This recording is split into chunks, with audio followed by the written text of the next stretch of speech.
What do these two pieces of metal have in common? Well, they're exactly the same shape, but this is an 8-inch material and this is a 1/4-inch material. Hello again. Today is going to be a really quick video. I just want to walk you through basically what I did to my fast cut CNC table.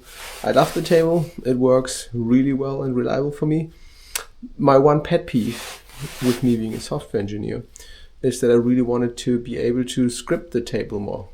Think like, for example, take a screenshot of the cutting area every now and again just to make sure that everything looks right, so I don't have to sit here and babysit it all the time. And with Mach3 you can't do it, and Mach3 is also horribly let's call it dead. There's zero development happening on it.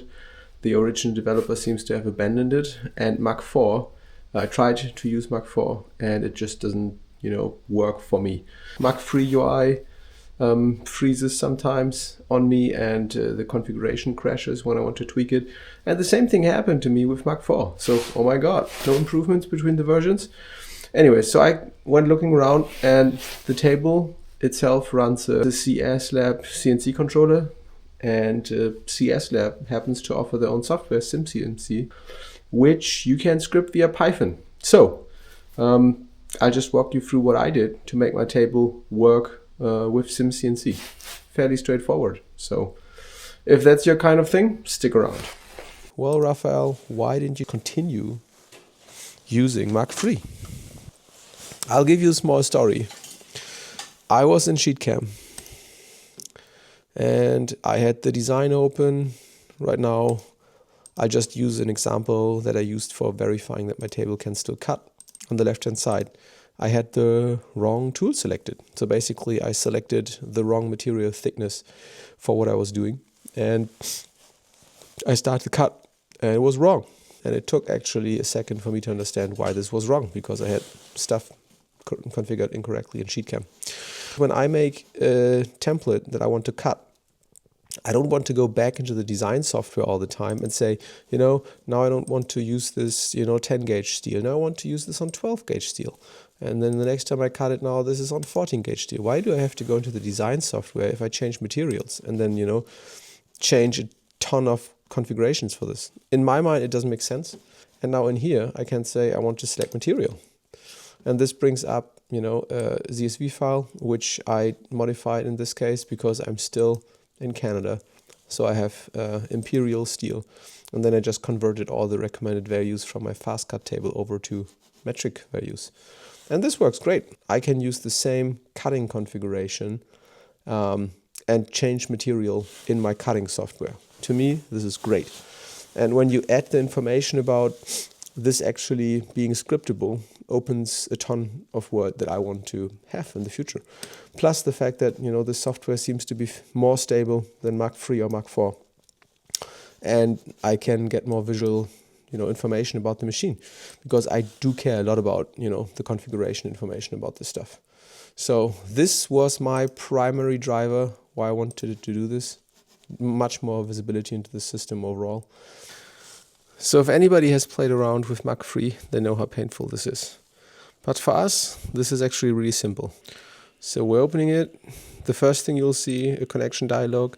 Now, one thing to call out here is that, Mach3 requires you to use a crazy old version of the firmware, like 2.9 something.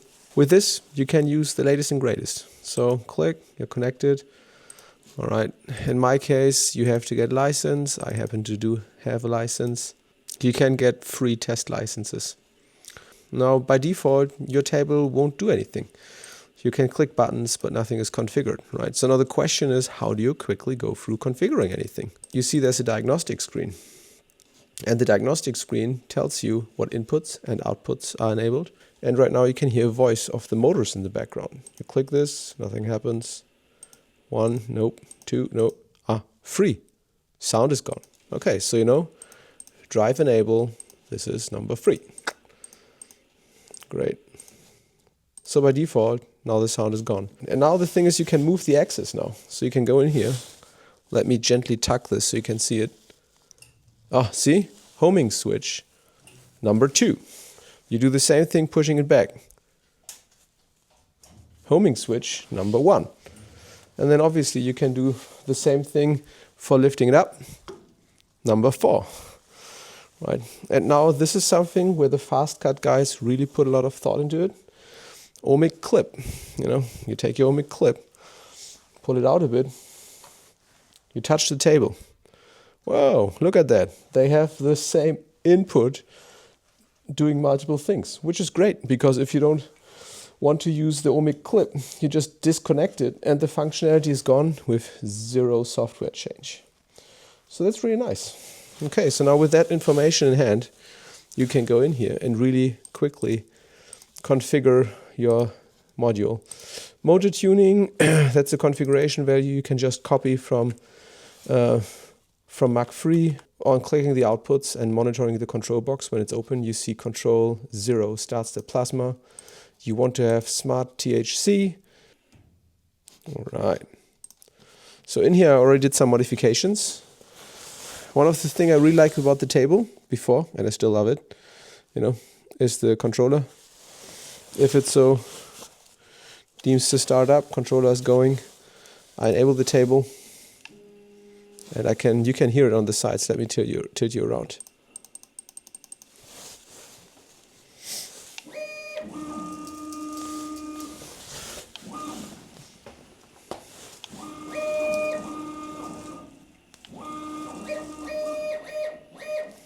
So all the same behavior you had, plus things are really easy to extend now.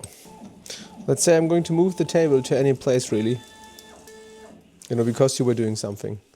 Now, in my old Mach3 setup, it would always home this way, then home this way, and then home this way. And it would be incredibly slow, right? But because this is now Python, I can just do this.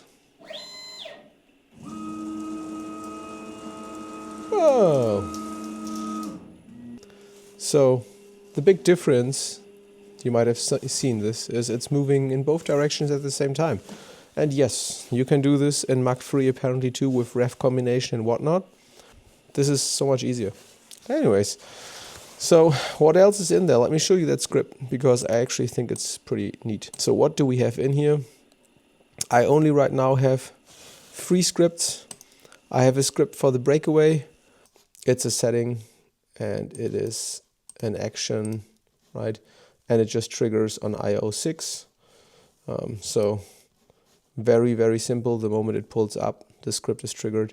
Then on startup, I just have a little bit of configuration, and this is just a convenient thing, because all this script really does is it selects the tool piece by default.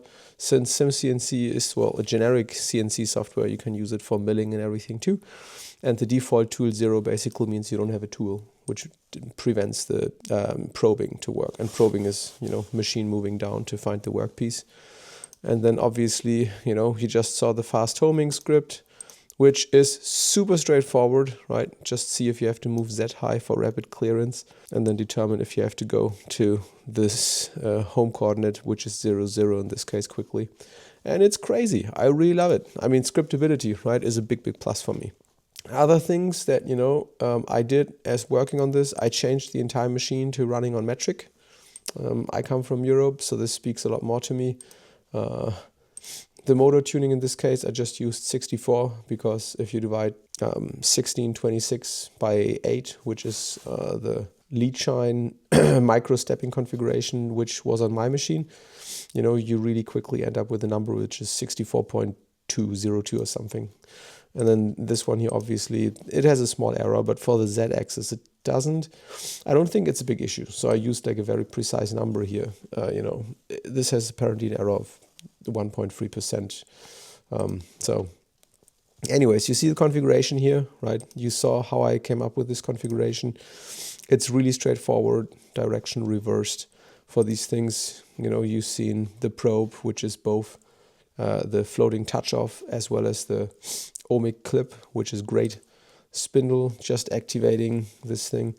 And now THC, exactly, potentiometer is 1, and the other one here is 0.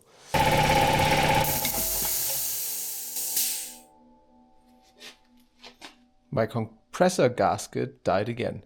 Woohoo! So instead of finishing that video with, you seeing the plasma cutter in action with SimCNC, you're going to see me fixing my compressor. Yeah.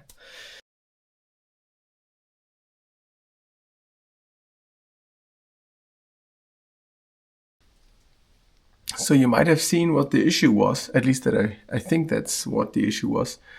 Last time I replaced this gasket here, a little bit of the old gasket seems to have fallen into the cylinder, and then it got pushed up again, which seemed to have prevented this membrane from moving properly. How great is that?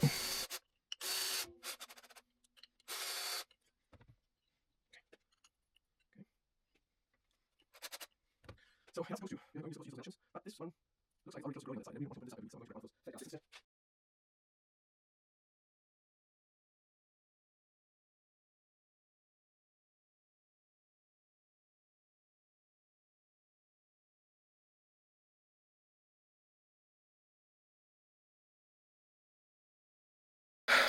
Right, so I'm going to end this video here. This did not look too exciting, but you have to think about this. I migrated the table from Mach3 to SimCNC. I dropped SheetCam, and I started writing my own Fusion 360 post-processor, which powers my fast cut CNC table. Now, that's a lot of coding, and honestly, particularly the Fusion 360 post-processor is still way over my head. There's so much I have to fix there. But it's a baby step, Give me my next weekend, maybe the weekend after. It's Christmas after all coming up. I should be able to fix that post-processor, and then it should crank out pretty good code. Plus, as you can see, I got my lead-in wrong. I had a cut on an internal direction. Also, in full transparency, it took me a while to get this to work. 80% of those failed cuts are from me being stupid. This is the cartridge I had on there, and as you can see, it says fine cut, 30 to 45 amps. And I ran it with the 45 amp settings. Oops, right? That's not supposed to happen. This is why all of these cuts here didn't go through. What did you see in this video? You saw me reconfiguring my plasma table to SimCNC, fairly straightforward. You saw me why I made that change, right? Now I'm in a situation that I generate a cut path once in Fusion 360, and all the slowdown and speed up that I have to do, I do via feed rate customization, which I directly emit in G-code. And this means I can switch between different thicknesses of material without having to rerun the post-processor. And that's exactly what I wanted to fix. So, baby steps, but I'll get there.